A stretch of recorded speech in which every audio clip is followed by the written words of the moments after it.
नमस्कार दोस्तों, मैं डॉक्टर कमलेश कुमार मौर्य, पहलवान गुरुदीन विधि महाविद्यालय पनारी ललितपुर के विधि विभाग का विभागाध्यक्ष आज पुनः एक नए वीडियो के साथ आप लोगों के समक्ष उपस्थित हूँ। आज के इस वीडियो में हम जानेंगे भारतीय संविदा अधिनियम 1872 के अंतर्गत स्वीकृति क्या है। इससे पहले कि मैं अपना व्याख्यान प्रारंभ करूं, कृपया हमारे इस चैनल को लाइक कीजिए, अपने दोस्तों में अधिक से अधिक शेयर कीजिए एवं हमारे इस चैनल को अनिवार्य रूप से सब्सक्राइब कीजिए। धन्यवाद। आइए जानें स्वीकृति क्या है। पूर्व के वाक्य खंड में एक करार की प्रस्थापना के स्वीकृति के महत्व को बताया जा चुका है। अब हम स्वीकृति के विभिन्न मुद्दों पर चर्चा करेंगे। अधिनियम की धारा 2B के अनुसार एक प्रस्ताव को स्वीकृत तब कहा जाता है जब उस व्यक्ति द्वारा जिसे वह प्रस्ताव किया गया है उस प्रस्ताव के प्रति कुछ करने या न करने की स्वीकृति देता है।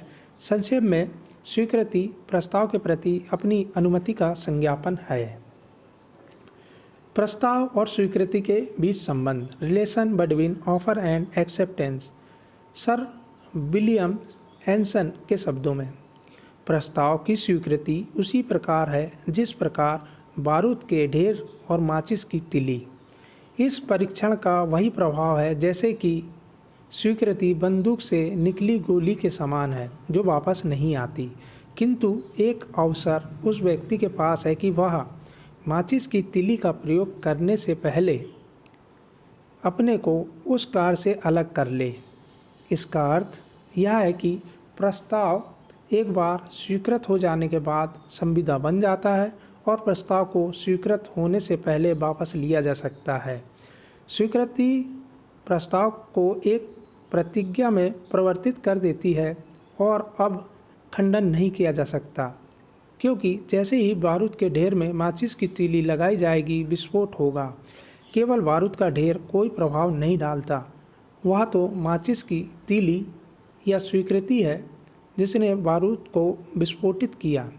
इसका महत्व यह है कि प्रस्ताव स्वयं अपने से किसी विधिक संबंध को सृजित नहीं करता, बल्कि वह तो प्रस्ताव ग्रहीता का स्वीकृति है जो विधिक संबंध सृजित करती है। एक बार प्रस्ताव की स्वीकृति हो जाने के बाद उसको ना तो वापस लिया जा सकता है और ना तो उसका खंडन किया जा सकता है।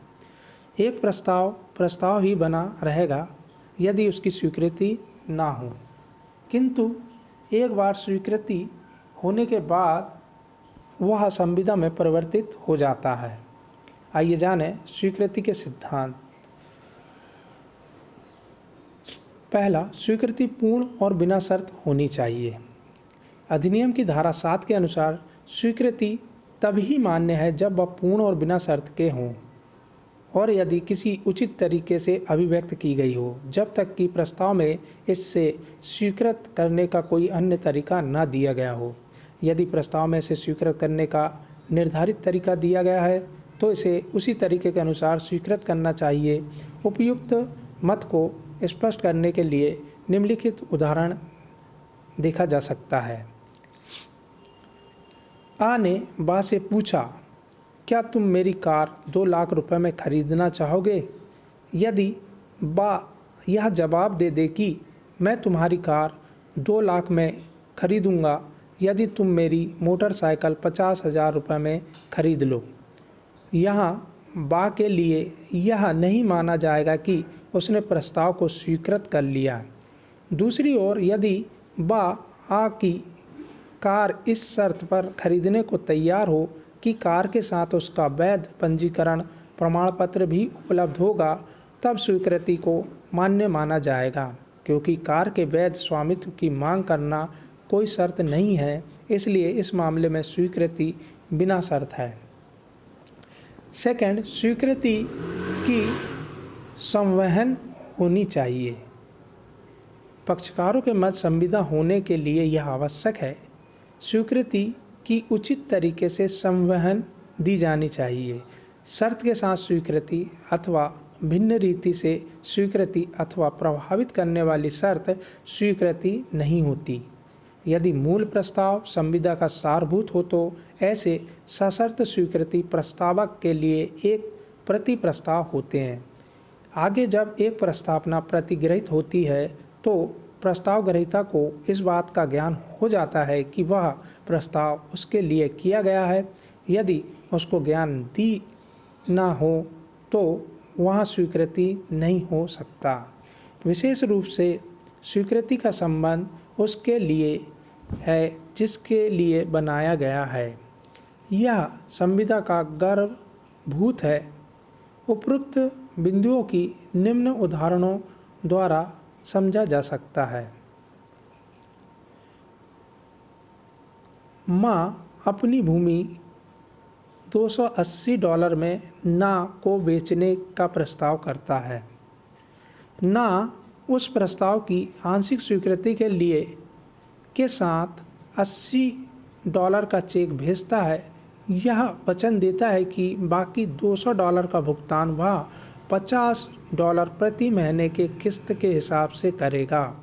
यह निर्णित हुआ कि ना अपनी स्वीकृति का प्रवर्तन नहीं कर सकता क्योंकि उसका स्वीकृति अविशेषित नहीं था। नेक्स्ट उदाहरण, बी को अपना घर $10,000 में बेचने का प्रस्ताव करता है। बी का जवाब आता है कि वह उसके लिए $800 देगा। यहाँ आ के प्रस्ताव को बा द्वारा अस्वीकार कर दिया गया क्योंकि स्वीकृति अविशेषित नहीं है। अब इसके बाद ही यदि बी इस सौदे के लिए 1,000 अदा करने को राजी हो जाए तो यह एक प्रति प्रस्ताव होगा और स्वीकृति के लिए अपेक्षा करेगा जब तक प्रतिगृहीत नहीं हो जाता। नेक्स्ट हम देखेंगे अब स्वीकृति विहित तरीके से की जानी चाहिए। यदि प्रस्तावना में उसकी स्वीकृति का तरीका विहित किया गया हो तो उसकी स्वीकृति विहित रीति से ही की जानी चाहिए। यहाँ प्रस्तावना कोई तरीका विहित न करे वहाँ उसकी स्वीकृति युक्त तरीके से की जानी चाहिए। यदि प्रस्तावक इस बात की अपेक्षा करे कि स्वीकृति किसी रीति से की जाए, यहाँ यदि किसी अन्य तरीके से स्वीकृति कर ली जाती है जैसा कि मूल रूप से विहित है से भिन्न, तब प्रस्ताव उस प्रतिगृहीता के प्रति सहमति मान सकता है। कभी कभी स्वीकृतिकर्ता प्रस्ताव से सहमत होता है किंतु ऐसा औपचारिक करारों में हो सकता है। ऐसे मामलों में जब तक औपचारिक करार प्रस्तुत न किया जाए तब तक स्वीकृति पूर्ण नहीं हो सकती। नेक्स्ट, स्वीकृति युक्त समय के अंदर और प्रस्ताव के समापन के पूर्व की जानी चाहिए। नेक्स्ट, मूक सहमति मात्र स्वीकृति नहीं है। प्रस्ताव ग्रहीता को अभिव्यक्त उस प्रस्ताव के प्रति स्वीकृति करनी चाहिए। स्वीकृति विवक्षित हो भी सकती है। स्वीकृति केवल उस व्यक्ति द्वारा की जा सकती है जिसके लिए यह प्रस्ताव किया गया है, जबकि यह तथ्य उसके ज्ञान में आ जाए कि यह प्रस्ताव उसी के लिए है। नेक्स्ट, आचरण द्वारा स्वीकृति।